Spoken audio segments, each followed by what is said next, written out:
Boa tarde a toda a audiência.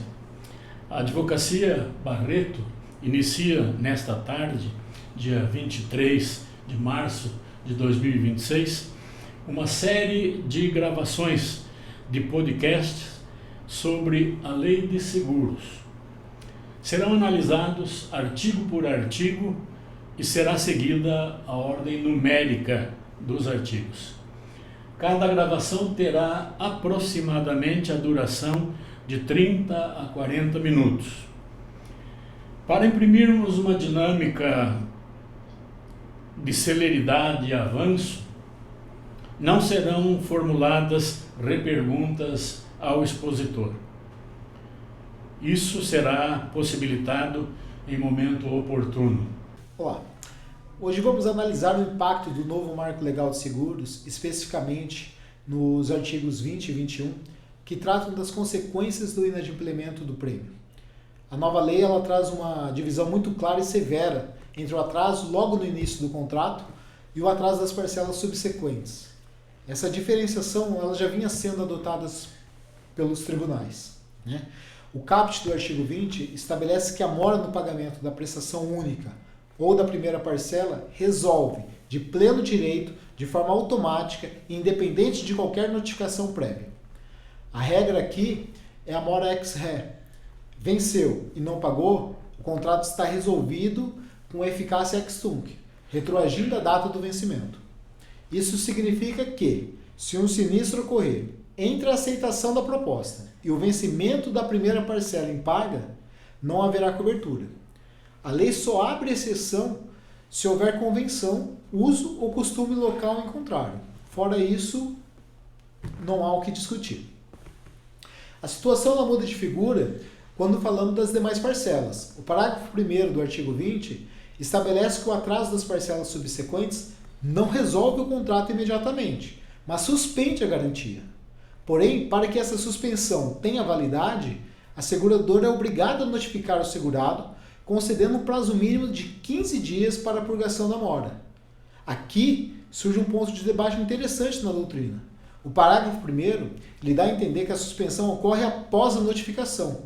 Contudo, fazendo uma interpretação integrativa com o parágrafo 2º, fica claro que a notificação deve advertir que o não pagamento no novo prazo suspenderá a garantia.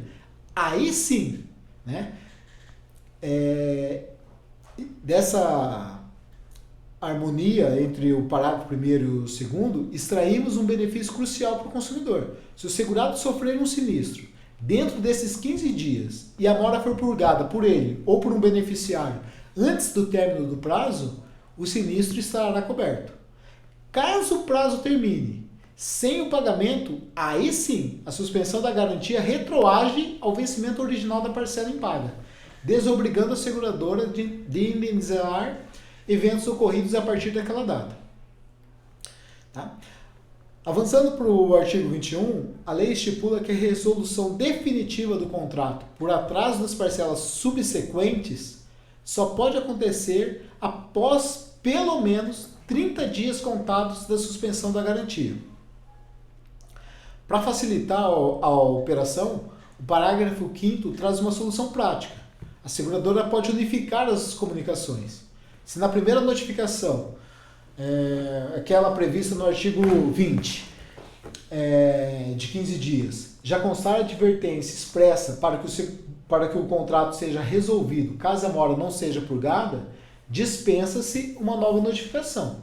Se não houver essa advertência conjunta, o rito se alonga, exigindo 2 notificações autônomas e independentes. Tá?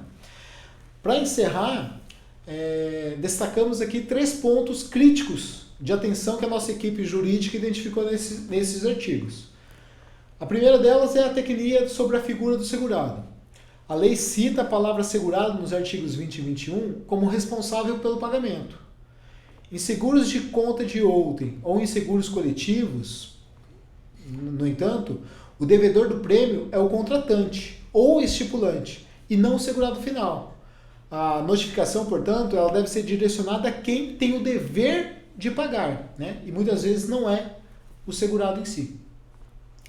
Outro ponto é o prazo estendido dos contratos coletivos, né? Nos seguros coletivos de vida, o parágrafo 2º do artigo 21 estende o prazo de resolução para de no mínimo 90 dias, após a última notificação feita ao estipulante, visando proteger o grupo segurado.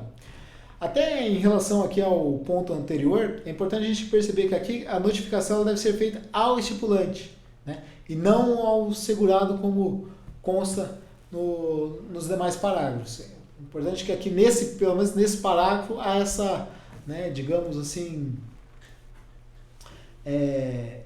a utilização da técnica correta aí pelo legislador.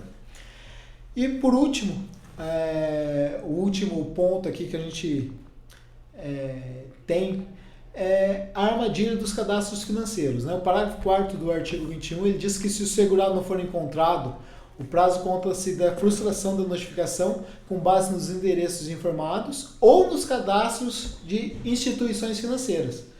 Na prática, né, isso impõe um encargo quase impossível às seguradoras, já que elas não possuem acesso legal a dados bancários sigilosos, né?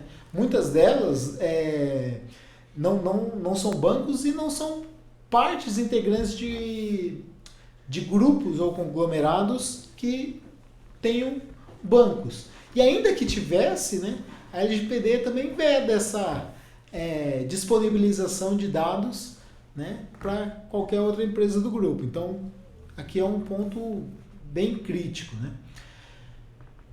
E, por fim, resumindo, né, a gente percebe que o marco legal ele buscou equilibrar o mercado. Ele foi rigoroso ao punir a falta de pagamento inicial, né, com a resolução automática, mas protegeu a continuidade dos contratos em andamento, ao exigir um rito formal, cronológico, de notificações, antes que a seguradora possa legitimamente suspender e, por fim, cancelar a apólice de seguros.